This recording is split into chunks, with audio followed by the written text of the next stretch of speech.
और सब करके हमने पॉलिसी चेंज की, टेक्निकल क्वालिफिकेशन चेंज किए।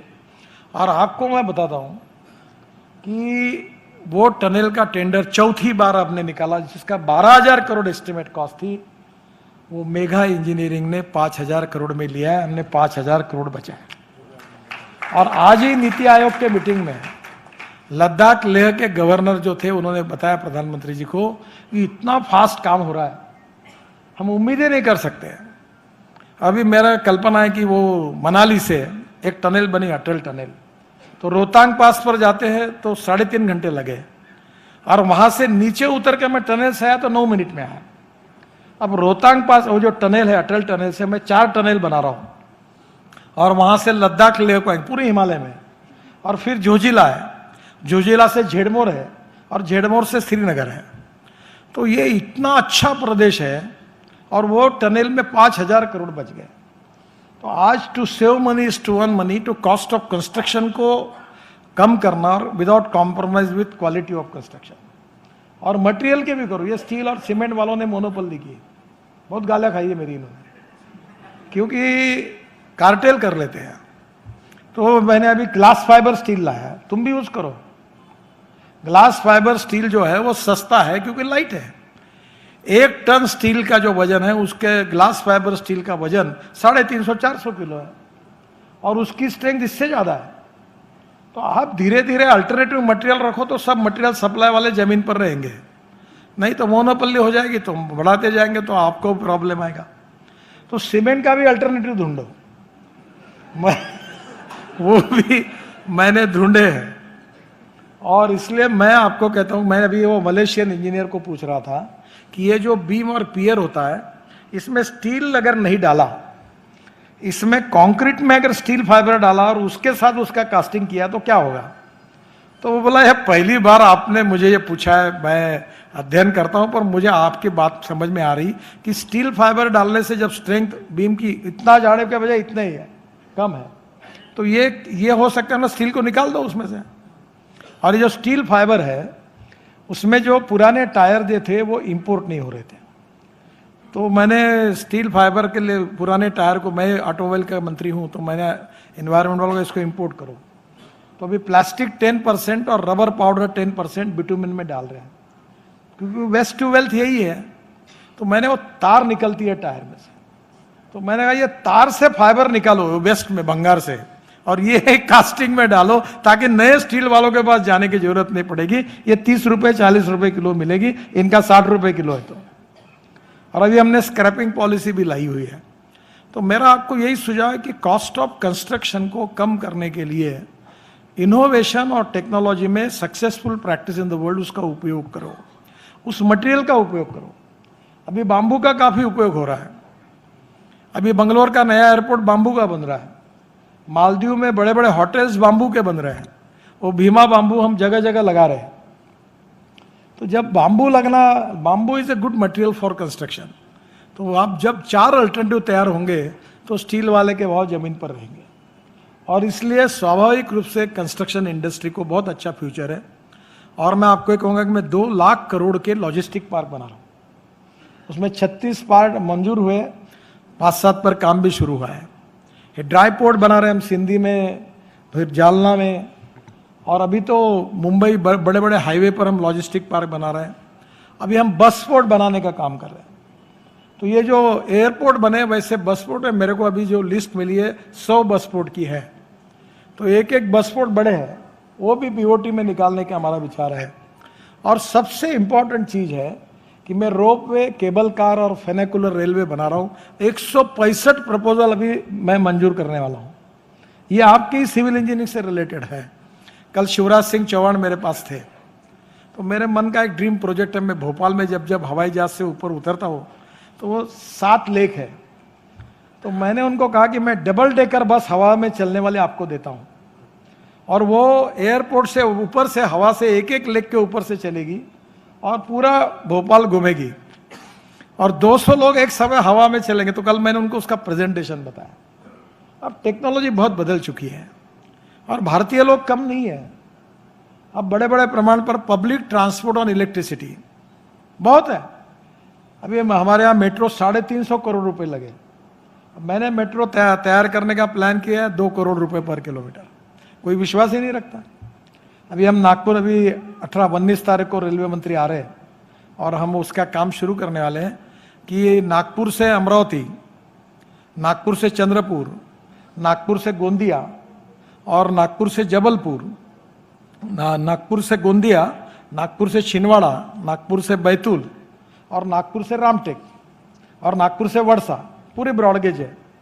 अब उसमें आप आइए, मैंने ये मॉडल तय किया है कि उसमें 2 करोड़ केवल खर्चा है और 8 डब्बे की गाड़ी होगी, रोलिंग स्टॉक टेक्नोलॉजी, 140 प्रति घंटा स्पीड से जाएगी। यानी नागपुर से अमरावती 1 घंटा 25 मिनट में, सब स्टेशन पे 2-2 मिनट रुकेगी। वो डीसी मोटर्स है उसमें, वो गाड़ी भी देख के आया मैं, और एयर कंडीशन है, हवाई जहाज जैसी व्यवस्था है और एसटी के बराबर टिकट रखना है और उसमें बिजनेस क्लास एयरपोर्ट विमान में जैसा होता वैसा है, पूरा डिजाइन फाइनल हुआ है और गाड़ी 140 किलोमीटर प्रति घंटा के स्पीड से जाएगी। अब मैं बोल रहा हूँ कि रेलवे को कहा तो मुझे मंत्री जी बोले कि मैं रेलवे देता हूँ। मतलब तुम क्यों खर्चा करते हो? जैसे Prakash travel, Prasanna travel, Ashok travel, तो मैंने सबको का 36 करोड़ 38 करोड़ की निगोशिएट करके 30 करोड़ पर लाई है और 2-3 करोड़ कम करेंगे। और वो एक जन एक खड़ी कर लो गाड़ी, उसमें एक डब्बा जो होगा, सब गाड़ी एयर कंडीशन है और उसमें मालगाड़ी का एक डब्बा, 2 सामने माल के लिए, फ्रूट वेजिटेबल और फार्मेसी के लिए। और अभी 100 मेट्रो चाहिए और आपको जो टिकट है वो पूरा ऑटोमेटिक है, कहीं आपको टिकट देने की जरूरत नहीं। और जो माल है वो आपको किराया मिलेगा, उसके भी एजेंट होंगे और उसका पर किलोमीटर केवल रेलवे को चार्ज देना है और वो भी बहुत कम किया है। रेलवे मंत्री जी को मैंने रिक्वेस्ट की है, अच्छा आया, 3 साल में पैसे निकल जाएंगे। तो अलग अलग प्रकार के अभी ये रोप वे, केबल कार, फेनाकुलर रेलवे, बहुत सी योजना है। अभी माहौर में हमारे यहाँ मराठे साहब थे, पीडब्ल्यूडी के सेक्रेटरी, बहुत अच्छे अधिकारी है। तो अभी माहौर का मैं भूमि पूजन करने जा रहा हूँ, तो मैं सोच रहा था रोप वे बनाऊंगा। तो उन्होंने मुझे आके कहा कि सब रोप वे क्यों सस्ते में बनेगा, मतलब कैसा? तो बोले 10 लोगों की लिफ्ट लगाओ, ये साहब, फिर थोड़ा पैदल जाके फिर दूसरी लगाओ तो मंदिर में जाओ, तो लिफ्ट से ही काम होगा, तो रोप वे क्यों करते हो? तो अभी उसका भूमि पूजन करने के लिए मैं जाने वाला हूँ। तो इतनी इनोवेटिव आइडियाज है अभी इंफ्रास्ट्रक्चर में। अभी टूरिज्म मिनिस्ट्री मेरे पास आए थे, मैंने उनको टूरिज्म में पब्लिक प्राइवेट इन्वेस्टमेंट का पॉलिसी बना के दी है। वो मेरे तो 50,000 करोड़ के कम से कम प्रोजेक्ट निकलेंगे, इतने इकोनॉमिकली वायबल है, इंटरनल रेट ऑफ रिटर्न अच्छा है। तो आने वाले समय में डाइवर्सिफिकेशन इन कंस्ट्रक्शन बहुत जरूरी है। आप अगर एक ही काम अनेक सालों तक करेंगे तो सैचुरेशन आने वाला है।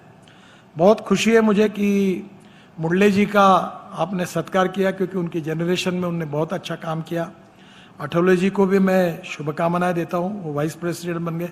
मेरा सत्कार क्यों किया? क्योंकि मैं सत्कार के कोई कार्यक्रम में जाता नहीं। अगर मुझे ये मालूम होता तो मैं नहीं बोल देता, क्योंकि मैं सत्कार के कार्यक्रम में नहीं जाता, किसी के गले में हार नहीं डालता। अभी तक मेरा बिल नहीं है 100 रुपये का। एक बार अटल बिहारी वाजपेयी और लता मंगेशकर के लिए मैंने हार खरीदी किया था और मैं अपना कटआउट नहीं लगाता, अपने पैसे से नहीं लगाता। मुझे बहुत लोग बोलते मेरा नाम कटआउट में फोटो नहीं है।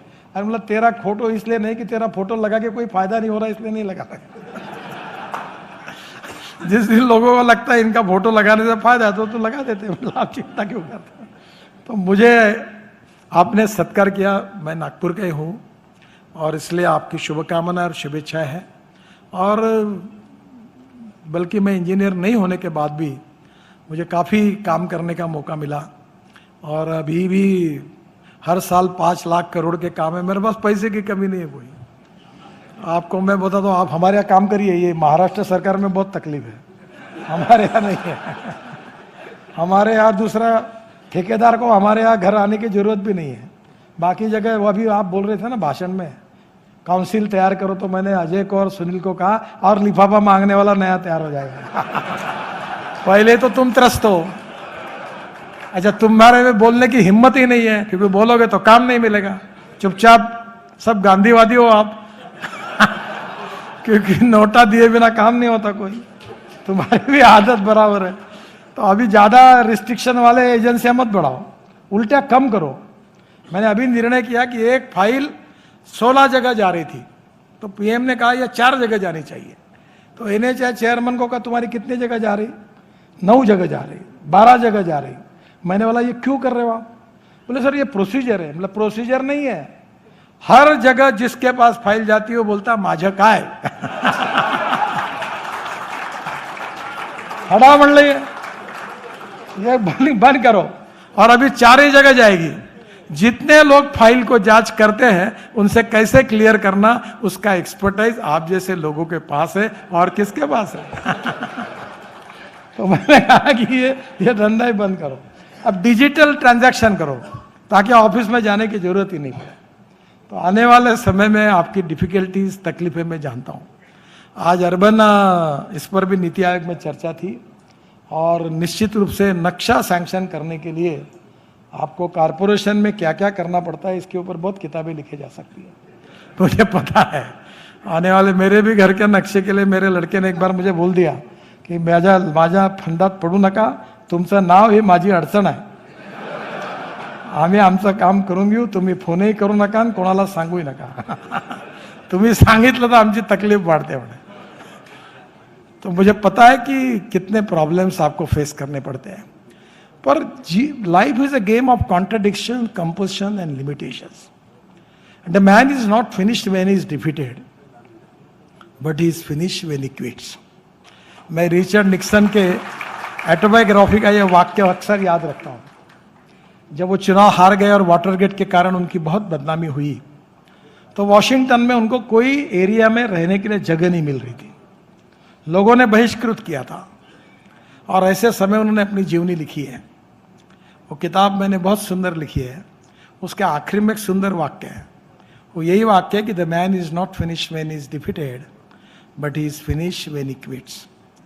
युद्ध भूमि पर हारने के बाद कोई समाप्त नहीं होता, युद्ध भूमि छोड़कर जब भाग जाता है तब समाप्त होता है। तो लड़ते रहना चाहिए।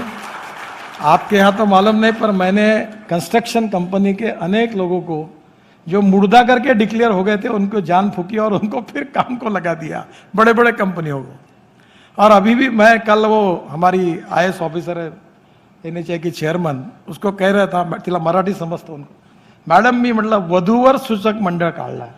सर इसका मतलब क्या है? मैंने बोला जो महिला विधवा हुई है उसका पुनर्विवाह करने का काम शुरू किया है। तो जो कॉन्ट्रैक्टर फेल हो गया उसको दूसरा कॉन्ट्रैक्टर देखते रहता हूँ, उसका काम फिलहाल शुरू किया, और धीरे धीरे सब प्रॉब्लम सॉल्व हो गए। क्योंकि मैं जब मंत्री बना तो 3,85,000 करोड़ के 406 प्रोजेक्ट स्टॉल प्रोजेक्ट थे, और हमने इंडियन बैंकों को 3 लाख करोड़ के एनपीए से बचाया, और उसमें से 40,000 करोड़ के प्रोजेक्ट केवल रिजेक्ट किए, बाकी सब फिर से खड़े किए। क्योंकि 90% सरकारी अधिकारी जिम्मेदार थे प्रोजेक्ट के लिए जो अटक गए थे। तो आज भी आपके पास अड़चने हैं, समस्या है, पर छोटू भैया जैसी सक्सेस स्टोरी है। और आज छोटू भैया, और मुझे लाभे साहब की भी याद आ रही है, छोटू भैया के बहुत खास मित्र थे, वो भी छोटू भैया के साथ बिल्कुल हर काम में अग्रसर रहते थे। उनका मृत्यु हो गया, पर निश्चित रूप से छोटू भैया का जो कुछ उन्होंने काम किया वो हम निश्चित रूप से याद रखेंगे। और मैं आज के दिन में भगवान से यही प्रार्थना करता हूँ कि उनको निरोगी और दीर्घायुष्य प्राप्त हो, यही प्रार्थना करते हुए अपनी बात को समाप्त करता हूँ। धन्यवाद।